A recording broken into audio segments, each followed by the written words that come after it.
नमस्कार, मैं रिपु मिश्र, आप देख रहे हैं चंपारण मिरर। और आज मैं हीरा पाकड़ में किसी रील बनाने वाले लड़की का इंटरव्यू करने नहीं आया हूँ। लोग बड़े चाव से देखते हैं। आज जिला टॉपर हीरा पाकड़ गांव से, जो बेतिया से सटे हुए एक देहाती क्षेत्र है, जहां आवागमन की सुविधा उतनी अच्छी नहीं है, पढ़ने का माहौल उतना बढ़िया नहीं है, लेकिन पढ़ने वाले लड़कों का माहौल बढ़िया है और लड़कों के माता पिता और गुरुजी बड़े अच्छे हैं, जिन्होंने कठिन प्रयास से, अथक परिश्रम से एक गांव के बच्चे को जिला टॉप बना दिया। आज यहाँ पर सांसद, विधायक, अन्य लोग भी आ रहे हैं और बहुत सारे न्यूज चैनल वाले भी आ रहे हैं बच्चे से मिलने। तो हम भी आ गए आपसे मिलने। आपका नाम क्या है? मेरा नाम रितेश कुमार है। आपने 12वीं की परीक्षा में जिला टॉप किया है, जी सही है? सही है। कितना प्रतिशत मार्क्स आपको आया? 471 471 94.2%। Out of 500। Yes yes. 500 के पूर्णांक में इनको नंबर आया 471 नंबर। काबिले तारीफ। मेरे तरफ से आपको बहुत बहुत बधाइयाँ। Thank you thank you. आप अपनी इस सफलता का श्रेय किसे देंगे? इसका श्रेय तो बेसिकली मेरे पूरे पेरेंट्स को, मेरे टीचर को और दोस्तों को भी जाता है। अच्छा, आपको मैट्रिक में कितना आया था? मैट्रिक में मेरा 439 था। 439 500 में। इस बार बढ़ा है, मतलब दिन प्रतिदिन आगे की तरफ बढ़ रहे हैं। हाँ। क्या हम आशा रखें कि आने वाले आगामी परीक्षाओं में, जब आप जा रहे हैं ग्रेजुएशन में, उसमें इससे और आगे बढ़ेंगे? ज़रूर, प्रयास तो रहेगा आगे बढ़ने का। प्रयास रहेगा। यहाँ तक पहुँचने में, मैट्रिक से अधिक नंबर आज लाने में और जिला स्तर पर अपनी एक अलग पहचान बनाने में, अपने गांव के सभी लोगों का सम्मान ऊंचा करने में, मैं देख रहा हूँ गुरुजन सब लोग बैठे हैं, इन सबका मान मर्यादा ऊपर उठाने में आपने कितना प्रयास किया? मैंने तो बहुत कोशिश, मतलब मैंने बहुत पढ़ाई किया था। डेली 7-8 घंटा पढ़ता था और एग्ज़ाम टाइम में तो थोड़ा बहुत नींद भी लग जाता था, तो दोस्त सब जगा देता था। दोस्त सब भी अच्छा था वहाँ पे, पढ़ाई में भी और कोचिंग में भी अच्छा पढ़ाया जाता था। रूल रेगुलेशन भी अच्छा था। और कितना देर रील बनाते थे? रील हम सोशल मीडिया से दूर रहे हैं सर। Facebook, WhatsApp, chatting? नहीं, सिर्फ व्हाट्सअप था, बाकी कुछ नहीं, सोशल मीडिया पे कुछ नहीं। Catch up, breakup? नो सर, वो सब तो बिल्कुल नहीं। वो सब बिल्कुल नहीं। तो क्या आगे अब कैचअप ब्रेकअप शुरू हो गया है? अब तो जिला टॉप किए तो बहुत सारे कॉल आएंगे ना? नहीं, कॉल तो बेसिकली दोस्तों का ही आ रहा है, बोल रहे हैं कि कॉन्ग्रेचुलेसन, पार्टी चाहिए पार्टी चाहिए, बाकी वो सब कुछ नहीं। दोस्तों को पार्टी देना है? हाँ देना है, बेतिया जाएंगे तो देंगे, जरूर देंगे।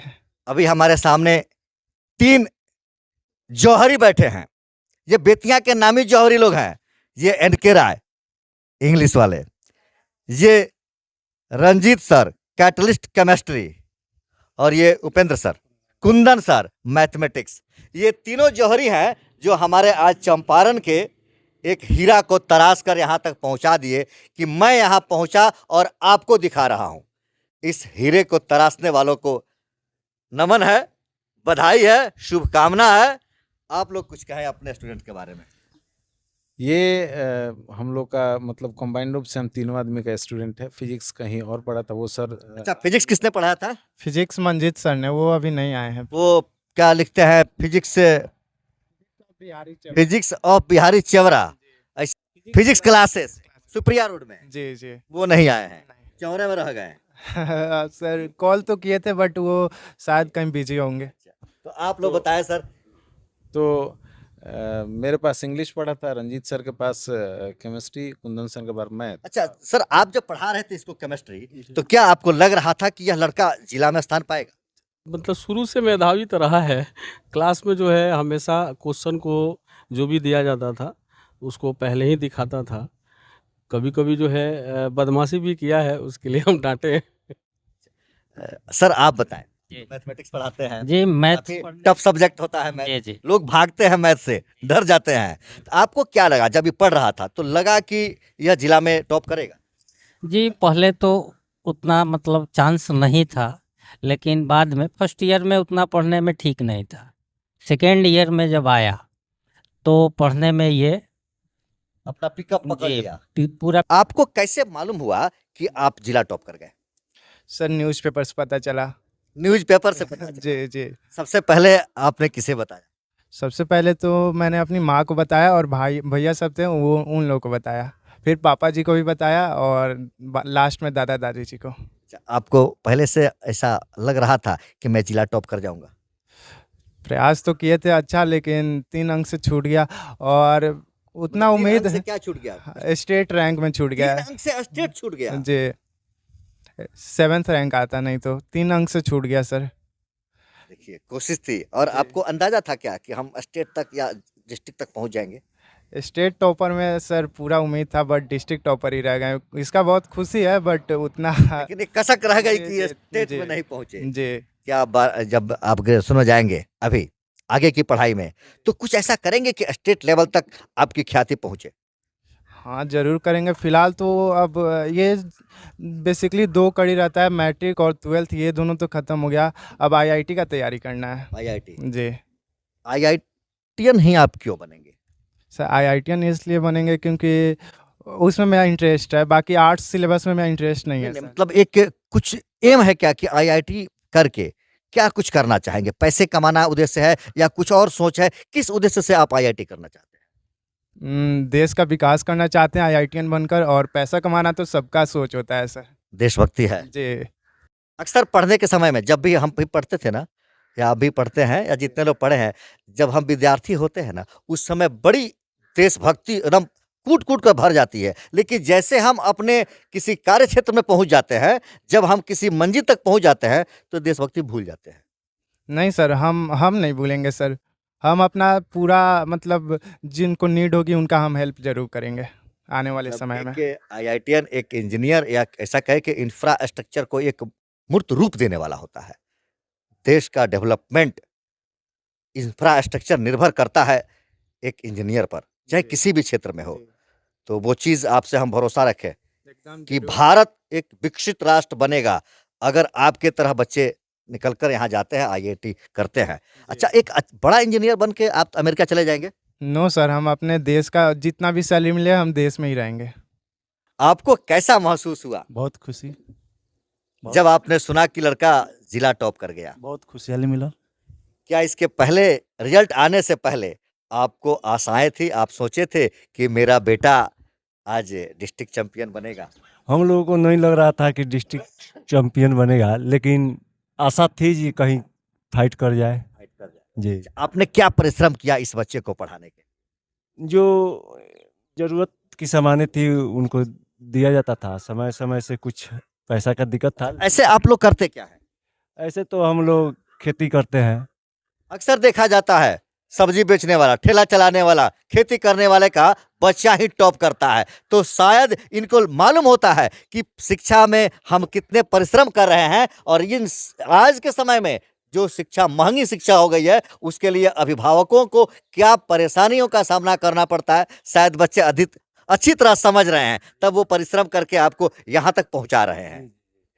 क्या कुछ कहेंगे बच्चे के? हाँ, बच्चे के लिए हम यही कहेंगे कि आप सभी का दुआ रहे और बच्चा अच्छा से अच्छा करे, आप फिर आए। ये सभी लोग, कोई बच्चे का दोस्त है, कोई भाई है, कोई मित्र है। आप लोग कैसा महसूस कर रहे हैं?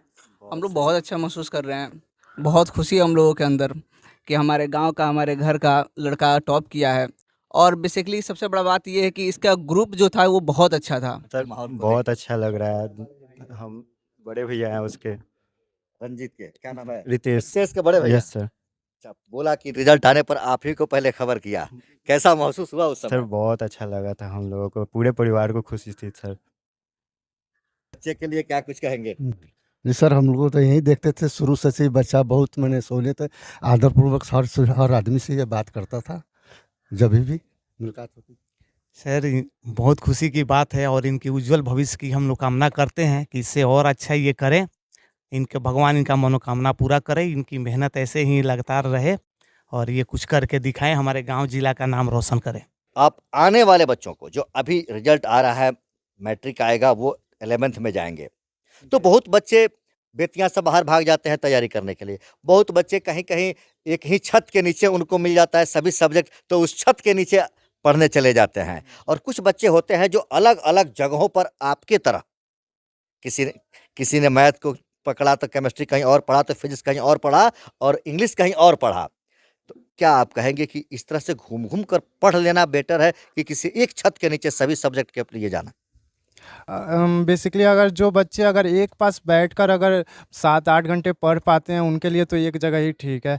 अगर जो बच्चे मतलब बोर हो जाते हैं और उनको अगर एक जगह बैठकर हम पढ़ते हैं तो उतना मन भी नहीं लगता है, आदमी ऊब जाता है। लेकिन अलग-अलग बैठने में सर 10 मिनट का सब सब्जेक्ट्स में ब्रेक मिल जाता है तो उस तरह पढ़ाई में भी अगर इंटरेस्ट ऐसे जगता है। अलग-अलग जगहों पर हम जाके जी। अच्छे शिक्षकों को खोज कर पढ़े जी। तो वो अच्छा होगा। जी आने और वाले बच्चों के लिए यह संदेश रहेगा। जी और वेल टीचर भी मिलते हैं अलग-अलग वही मैं कह रहा था। जी, आप सबको भी धन्यवाद। बच्चे को भी धन्यवाद और हम भी अपने तरफ से और अपने सभी दर्शकों से कहेंगे कि ज़रूर इनके उज्जवल भविष्य की कामना की जाए। इन्हीं की नहीं, इन दोनों बच्चों के लिए भी, इन तीनों बच्चों के लिए आप सभी एक बार दुआ करें, आशीर्वाद दें कि आने वाले समय में ये और बेहतर से बेहतर करें और इनका जो राष्ट्र निर्माण में सहयोग हो, वह सकारात्मक सहयोग हो, यह अपनी मंजिल को पाएँ और राष्ट्र सेवा करें।